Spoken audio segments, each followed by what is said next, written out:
Welcome to Issues and Answers with your host Diane Kinderwater. Issues and Answers is presented as a public service to inform, educate, and better the lives of New Mexicans. And now, Issues and Answers with your host Diane Kinderwater. Welcome to the program. I'm Diane Kinderwater. Happy holidays from everybody here at KCHF TV and Issues and Answers. We hope you have the merriest of Christmases and, of course, a happy 2023. Oh boy, how does that time go so fast? But we wish you happy holidays. True blue. True blue. New Mexico is a true blue state since our last election last month. We have now 3 congressional representatives who are Democrat.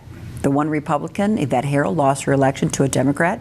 And of course, Michelle Lujan Grisham, who is a Democrat, won re-election. So New Mexico is called a true blue state. What about the nation? Well, as the time of this recording, we're not exactly sure what's happening with the U.S. Senate, but it seems to be completely in Democrat hands. And the House, with a very slight majority, is now Republican. Of course, our president continues to be Democrat, because he did not run for election. I have with me on the show today Senator Gerald Ortiz Pino, who is a Democrat, who has been in our state legislature as a senator since 2005. He represents District 12. He is gracious to be on our show today at the end of this year to talk about that election. What kind of impact does that mean for our state? And we'll also talk about some other issues facing our state. And in another program, we'll talk about the upcoming 2023 legislative session with Gerald Ortiz Pino. So please stay with us and just sit back to think about how does that election affect us? We'll find out from State Senator Gerald Ortiz Pino right after this.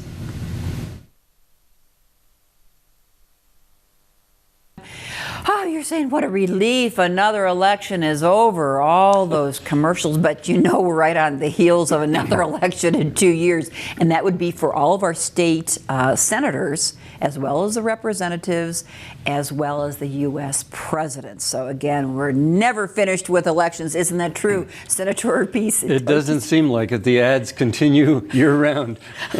There were so many bombarded. Yeah. Oh, so your feelings, what are your feelings? Not a surprise, but Governor Michelle Lujan Grisham, a Democrat, won re-election against her Republican challenger. Some thought that because of those strict COVID restrictions, the lockdown of the state, without the legislature's really input, our governor, because of our Constitution, is allowed to have all this power, that perhaps there might be a change last month, but there wasn't. No, and I think, for as many people as were upset by those restrictions, there were an equal number, or maybe slightly more, who were grateful that the state took strong action, and we didn't have the same kind of negative, impact by the pandemic that other states did. So, I think that turned out to be a wash. Although it was certainly controversial at the time. Why do you think the governor won re-election? Well, 2 reasons. First, I think, she's done some pretty good things. People were very appreciative of the tax reforms, the tax cuts, basically, and of the rebates that were mailed out. Because we had so much extra money, we were able to send out what amounted for many families to about $1,400 of relief. We may have to do that again because the pressure of inflation continues. And I think basically people agreed with many of the positions that she had taken. At least more people agreed than disagreed. And so the performance was one. The other one, I think, frankly, and I'll be blunt, I don't think the Republicans fielded a very strong candidate. He wasn't one that people felt was up to the job. He just didn't have the experience. The other thing was that the Republicans seemed to be split over the abortion issue, and his position on it. Was it really as strong as he had said before, or was he taking a more political position just to get elected? There was that controversy, and the Reverend Smotherman didn't help him a whole lot by basically coming out and say, well, he told me something different. Yeah. So I think that combination of things, her record and his just, he spent a lot of money, he ran a strong campaign, but I don't think he was ever able to get over the hump of just people's perception that he wasn't up to the job. What do you think of the impact pretty much before the election in the summer when the U.S. Supreme Court with the Roe versus Wade decision impacted, and then the governor came out and said a woman has a right to choose what she wants to do with her own body? What kind of impact do you have that versus the right to life had on this election with the governor? I mean, I think it did mobilize an awful lot of women voters, and that in New Mexico, that's been the pattern. When we had the election in Albuquerque, for example, and the Right to Life groups got on the ballot an initiative to try, this was about 5 years ago, or 6 years ago, but my time flies, doesn't it? To try to restrict access to abortion in Albuquerque. It was overwhelmingly defeated. And candidates who've run on Right to Life platforms, Michelle Garcia Holmes, for example, and some others, they just have never gotten over that. They've never had the majority, basically, is what it amounts to. So I think that pattern continued. And when the governor made a strong stance that following the Supreme Court's decision that she was going to make sure that the right to an abortion, the right to reproductive health care generally, was going to be available in New Mexico. She had an executive order that she filed immediately. And immediately filed, and then authorized the expenditure of some clinic construction money for the construction of a clinic, I think in Las Cruces, I can't remember where, somewhere in southern New Mexico, to try to deal with the expected and what's actually happening, people from other states coming into New Mexico to have abortions here when their own states wouldn't permit it. So she was real strong, very clear about that, and I think more people agreed with her than disagreed with her on that. And again, she is our governor for the next 4 years. Those issues, and immediately becomes a lame duck governor because we have term limits. You know, so that could be freeing, or it could be people will penalize her. You know, the legislature may penalize her. Well, it's fine for you to propose these things. You don't have to deal with the consequences from the voters. We do. So it'll be interesting to see how she handles that circumstance in which she finds herself of not being able to run for re-election. We'll talk about some of those issues that you'll be proposing in this lame duck session. Oh, lame duck already after she hasn't even started her new 4 years yet. Senator T.C. Pino regarding the inflation, which direly is affecting all of us.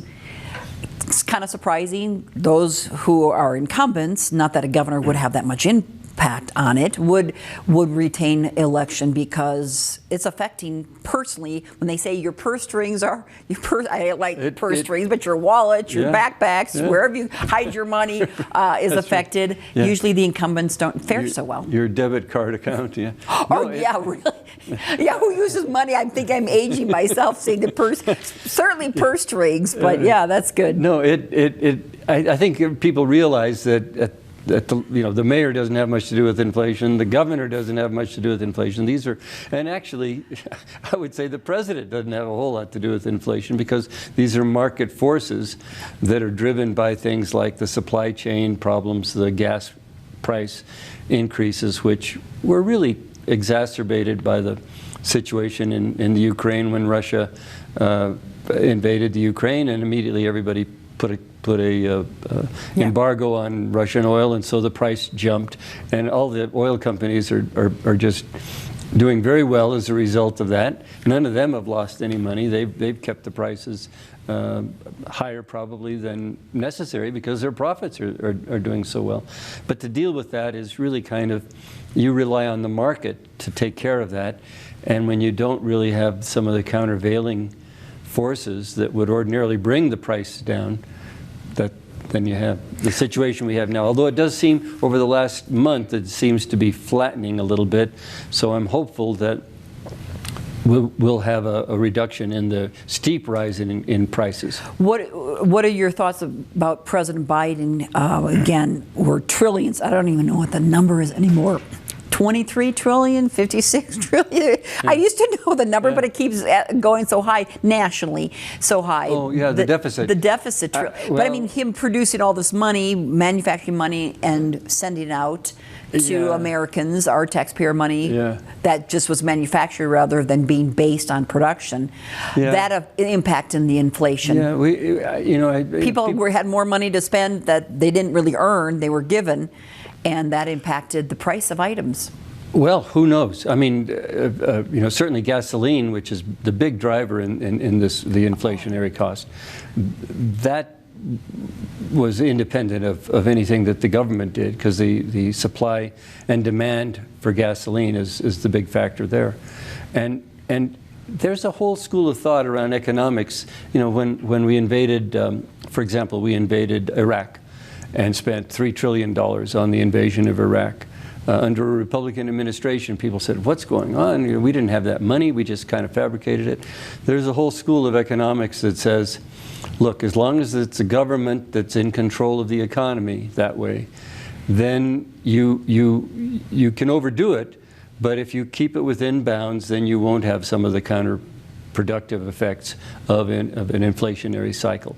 And so I think that's what's going on now. We have people that are earning salaries higher than they ever were before. The average salary has gone up under this the condition under the last several years, not just because the government is active, but because just to hire people, you've got to raise salaries. Nobody ordered McDonald's to start paying $17 to flip burgers, but they have to if they want to attract workers. And so that dynamic, I think, is putting pressure on everything as much as any kind of government infusion. What is your feeling about people not wanting to go back to work? Yeah, that does seem to be dropping off now, because eventually, when the supports weren't there anymore, when your unemployment benefits got cut, it was okay for a while. But I think the other places, people who worked at home, and we still see that now with state employees resisting going back to work in the office after they've worked at home for a couple of years. It's so nice.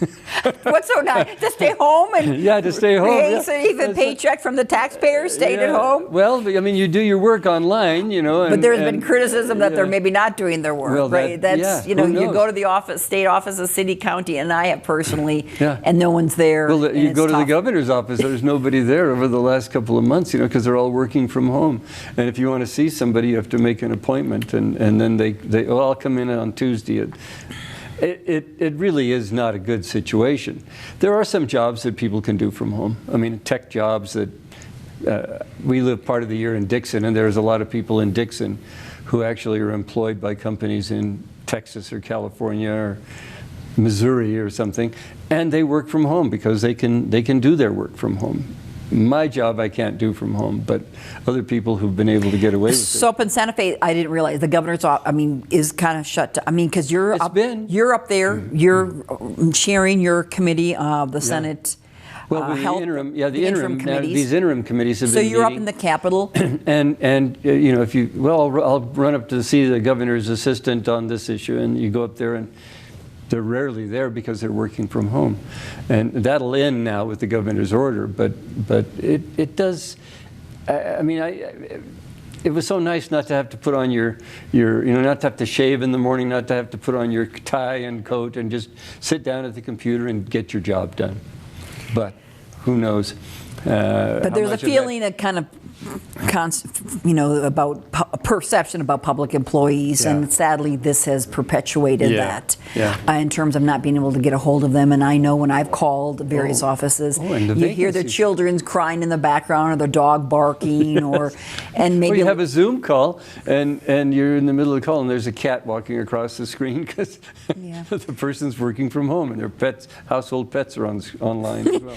So in the past, there was an article in the paper, and of course the TV picked up on it, that we have a number of state employees who had been working at home the past 2 or more years and continue to, even though the pandemic is supposed to be over. And reports of millions. One office building had, with a rent of $1.2 million, nobody even was in the whole building the whole year.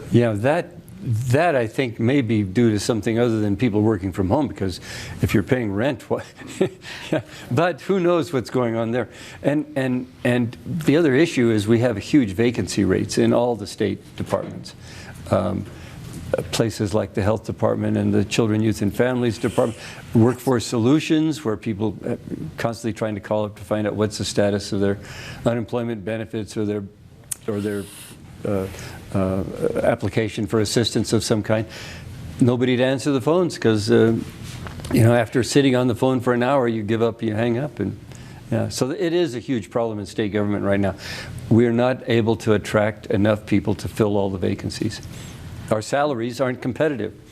Except, I think state employees got a 9% raise or state police or a number. State police did. Yeah, I think most of the state employees got 6, and 6%? The state police got 9. And so the state police are but what happens is then people leave APD or Rio Rancho or Belen to work for the state police because it'll take us a while to shake out, and we're running into that in the behavioral health field as well.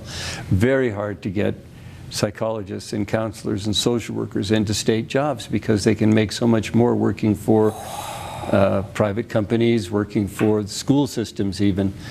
So you're hearing that in all your intermediate, all these departments, all the challenges. Yeah. So I'm not sure what the rate is, how fewer state employees we have than we have more positions budgeted than ever, but the vacancy rates, those positions aren't being filled. So if some departments, Children, Youth, and Families has vacancy rates in excess of 25%. So a quarter of their positions there's nobody there sitting at the desk. And Senator, is it really based on salary? Based on that they can be attracted elsewhere, or that still mentality that people aren't going back to work, that we're finding in the private industry as well? I think that as we've expanded the economy in the state, new companies coming in, hiring, new businesses starting up, we have a lot of good startups that are hiring people.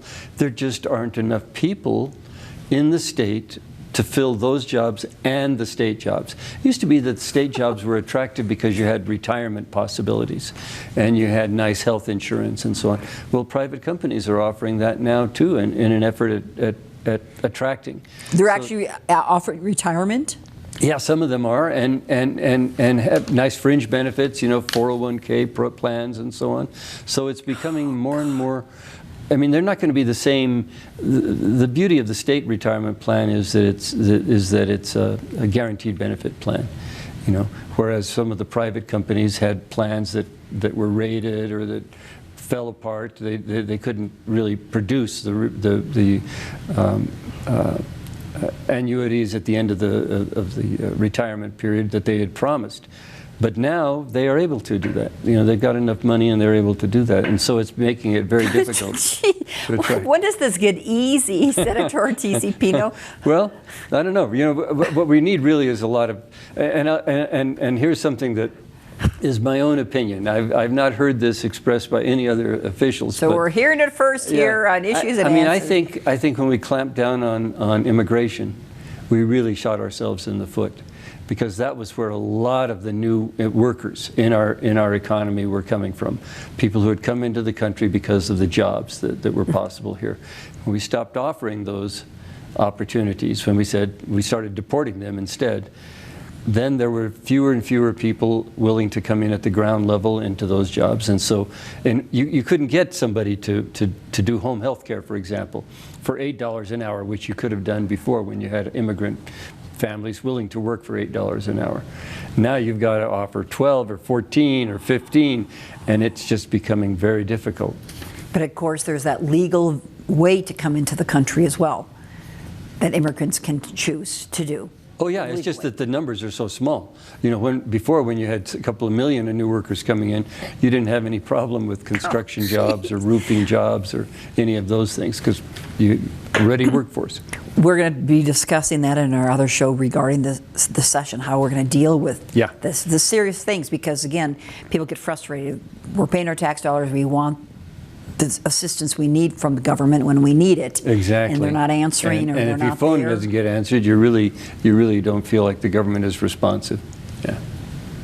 I bet you've been on hold. You've been on hold. We've all been on hold, and they never come up. My wife, every month when she goes to pay her gross receipts tax online, has to call for a helpline because we're computer illiterate, and she always has to be on hold for hours just to pay her taxes. I've experienced that as well. I need the help as well, and it's frustrating. You're paying and need it. Just going back to the inflation, you're feeling of these companies, and you mentioned the oil companies. Our prices were high, but a lot of these companies, the food, we know the transportation costs. We've heard of the problems getting things out of China. Americans like to buy things produced in China because they're cheap.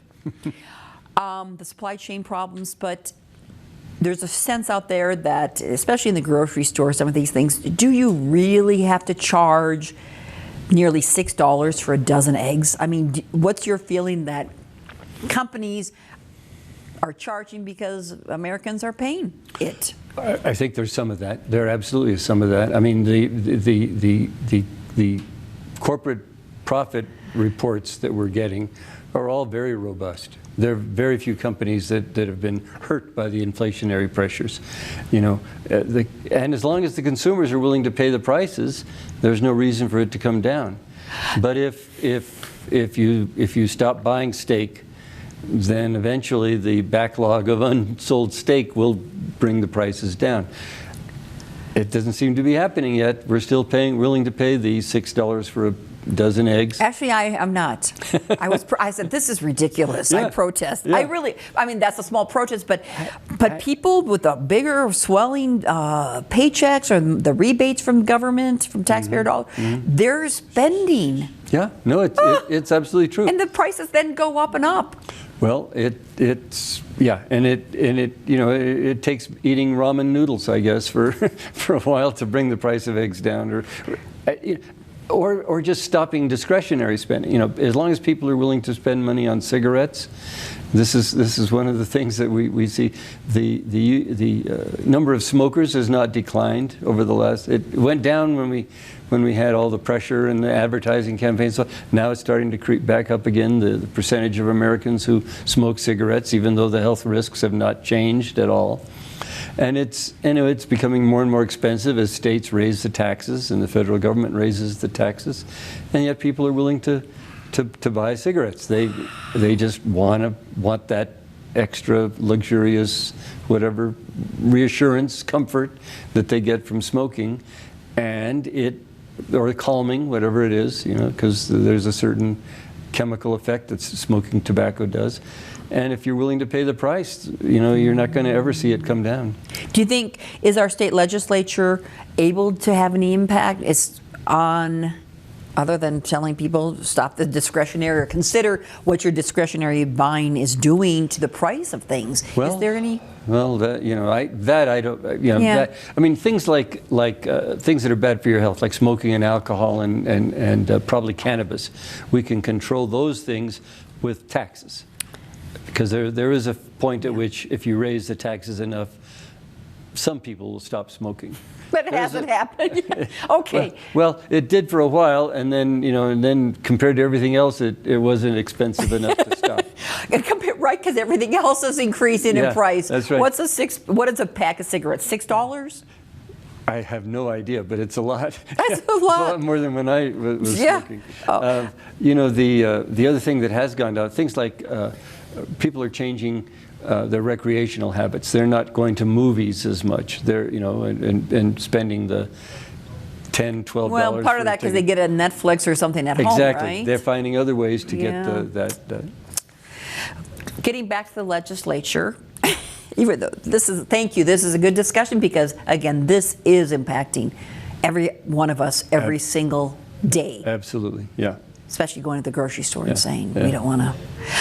Anything else regarding the election, the impact?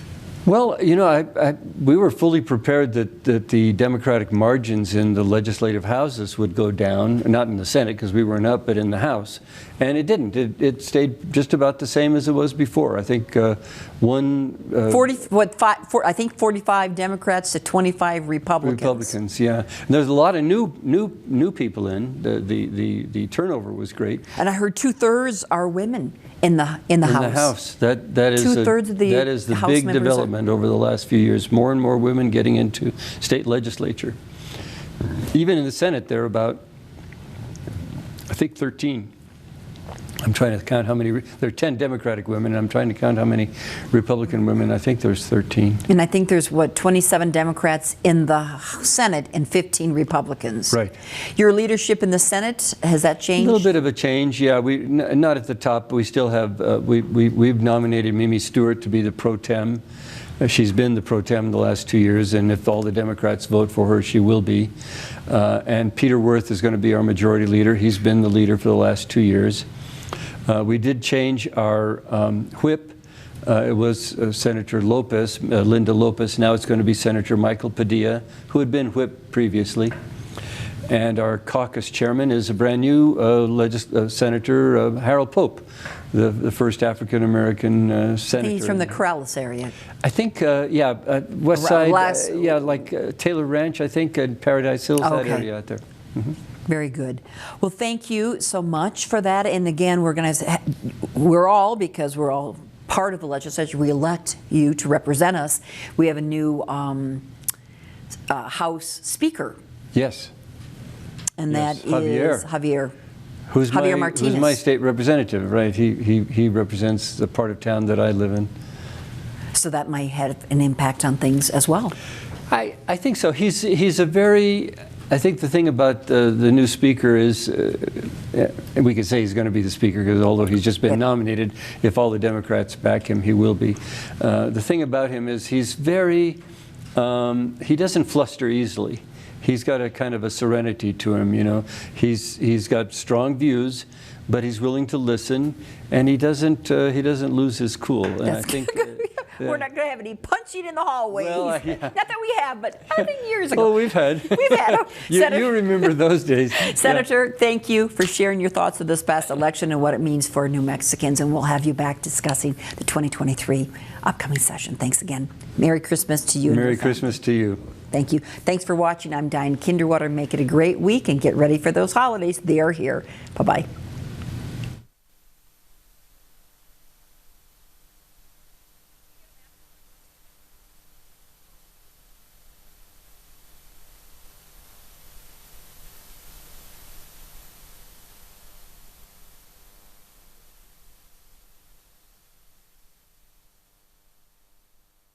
Issues and Answers with your host Diane Kinderwater is presented as a public service to inform, educate, and better the lives of New Mexicans. To comment on today's program or to purchase a copy of any Issues and Answers program, visit sunbroadcasting.org or call us at 505-345-1991.